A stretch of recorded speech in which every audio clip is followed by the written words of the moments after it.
guys, welcome to Crosstalk. Crosstalk is a show where we'll lay down a topic and you can add your comments and suggestions or tell me if I'm right or wrong.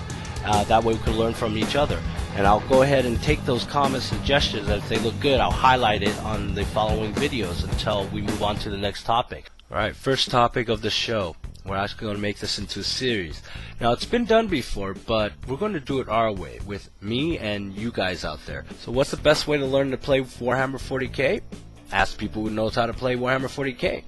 I just started in this hobby, so I'm not going to know it all. If I make a mistake, you correct me. Do it in the comments, mail me, whatever. If you have a suggestion to add as an advice to help new players on the topic, please do so. I'll try to highlight it in the next video.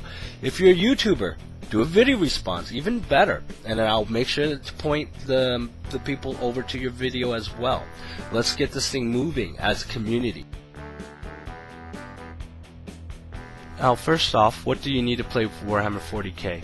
First, you need the rulebook. The rulebook looks like this. This is the mini rulebook that comes with Assault on Black Reach. Now, that's a starter set for Warhammer 40k, and it only comes with Space Marines and Orcs. And you could use that to play with a friend or something just to get started with. But this is the mini rulebook, and the cover looks like this for the main rulebook. Now, assuming that you know which army you're going to play, you're also going to need the codex for that army. Codex is basically the rules for the army you're going to play. For example, if you're going to play Space Marines, this is the codex for the Space Marines. For the exception of playing Space Marines have 4 codexes for 4 different chapters of Space Marines. Okay, the Ultramarines is in the main Space Marine book. You got the Dark Angels, you got the Blood Angels, you got the Black Templars, and you got the Space Wolves. And then there's also, you know, the codexes for the other armies, like the Tau army here, the Tau Empire army. So once you got the codex, you got the rules to play your army, you got the main rules to play the game. Okay, what else do you need? You'll need a tape measure to measure movement. You'll need blasting templates. Now, blasting templates comes in the actual main rule book that you could cut out.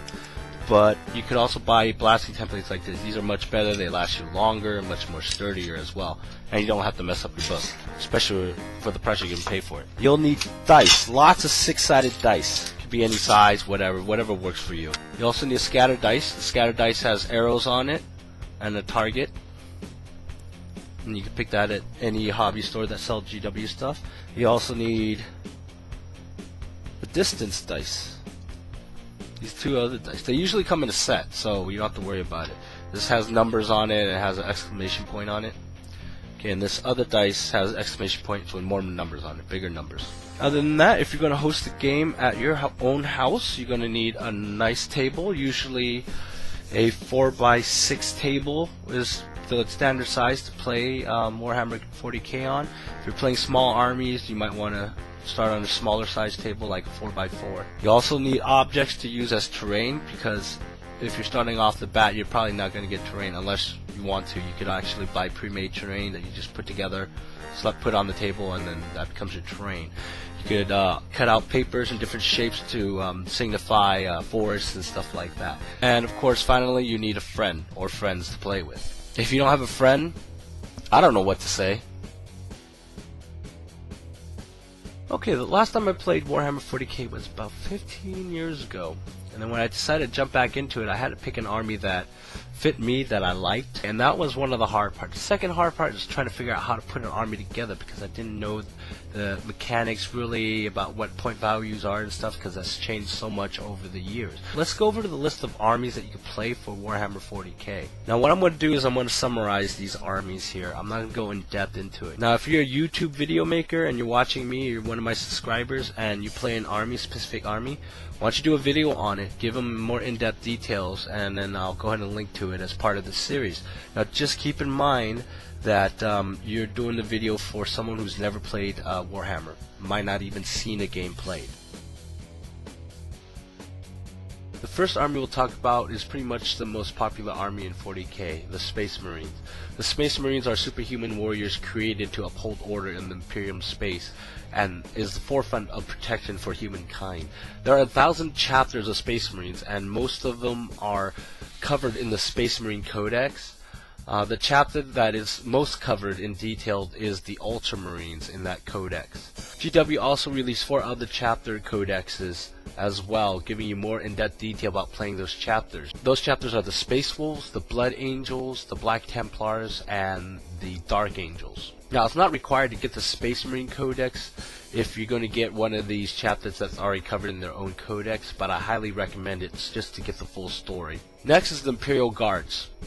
The Imperial Guard is the army force of the Imperium. Although they are not superhuman like the Space Marines are, they are bold and courageous men bound to protect against any foes that threaten humankind. Chaos Marines are Marines that used to uphold the honor of the Emperor, but they were corrupted by the Chaos forces many centuries ago. Since then, the Chaos Marines carry out the will of the Chaos forces by spreading their corrupted influence all over the galaxy. The forces of Chaos also includes the beasts and demons, which you can also field as an army, and information about that army can be found in their Chaos Demon Codex. As with all governmental societies, the Imperium has its own elite organization within. This organization is called the Inquisition. It's kind of like the division that you never heard of in the U.S. government type of thing. The secret division. When there's a specific threat that requires the attention of an Inquisitor, he has such power that he could call upon any army in the Imperium, including the Space Marines, to his call and organize an army under that. Now, there are 2 specialized types of armies that Inquisitor can call forth to organize. One is a Demon Hunter army, and one is a Witch Hunter army. The Demon Hunter Army is a specialized force to deal with chaos outside and within the warp. The specialized unit within the Demon Hunter Army is called the Grey Knights, and they're basically Terminators that are sometimes compared to be better than even the best Space Marines out there. The other army is called a Witch Hunter Army, which its main purpose is to root out evil within the organization, usually, I believe. And within that army you'll find a specialized unit called the Sisters of Battle, which I think they were pretty cool in itself. Both of these codex are actually available on the GW site for free, which you can just go and sign up an account and download. It's free and everything. And what's really cool about these 2 different types of armies is that if you already have a Space Marine army or Imperial Guard army, you can actually use those figures and models to bolster a brand new Demon Hunter or Witch Hunter army. Now let's go and move into the alien races in which you can play. The Eldar is, to me, an elves in space, basically. They are a highly advanced race and are heavy in use of psych abilities. Their tale's a sad one, which I think in all elven tales are pretty damn sad. They used to be all over the galaxy, but due to some sort of event, they are now on the edge of extinction. Now you also have the Dark Eldar. The Dark Eldar is basically like the Eldar, elves in space, but the real evil ones, the bastards. Their nature is darker and geared towards piracy, killing, and slavery. So basically psychotic, emo space elves. The next race we're going to talk about is the Orcs. Now that's a fun race to play. These are green-skinned scavengers. They're not much as evil as more to the fact that they think it's fun to be playing with big guns and chopping off and lopping off other people's heads. The Necrons are an interesting race to play. The best way to describe them is, I guess, undead Terminators in space. The history of the race is shrouded in mystery. No one knows exactly how they became and how long they have been, living as a race, or rather not living as a race. The next one is the Tau Empire. The Tau Empire is a really cool alien race. They are a caste-based society which is rooted in the 4 elements: fire, water, earth, and air.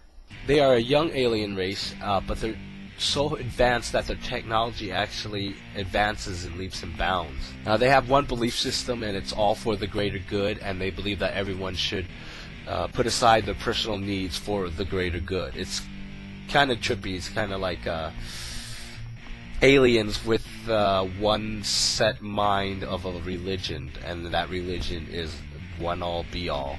And finally we have the Tyranids. And the only thing I can say to that is, the only good bug is a dead bug.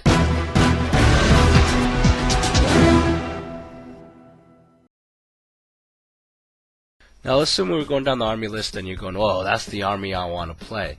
Now, what I suggest is getting the codex first, read up on it so you can know how to put your army together, okay? You can't just go out and buy every single squad for that army, put it on the table, and think that you're going to do well. You're going to get your ass whooped if you do that. In 40k, you build your army with points. Each type of unit has a specific point value. Each character has a specific point value.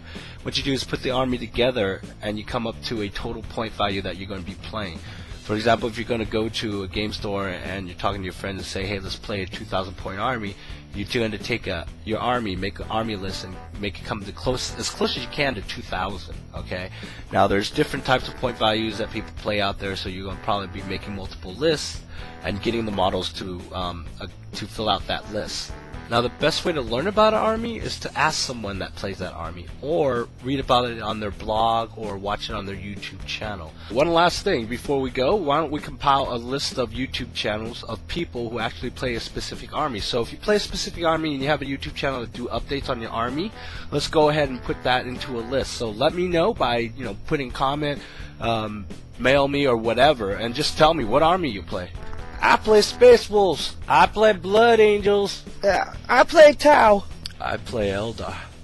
I play myself. So that's it for this video. So if you have any comments, suggestions, any corrections, go ahead and leave it on the comments below. Mail me, do a video response. See you guys out there. Sigma, I think I'll Saddle. I couldn't make a Safan. Auto to come on a shaft left one. I think I'm out for the all stay the 40k Oka. I think I'm in a window for the school. I couldn't.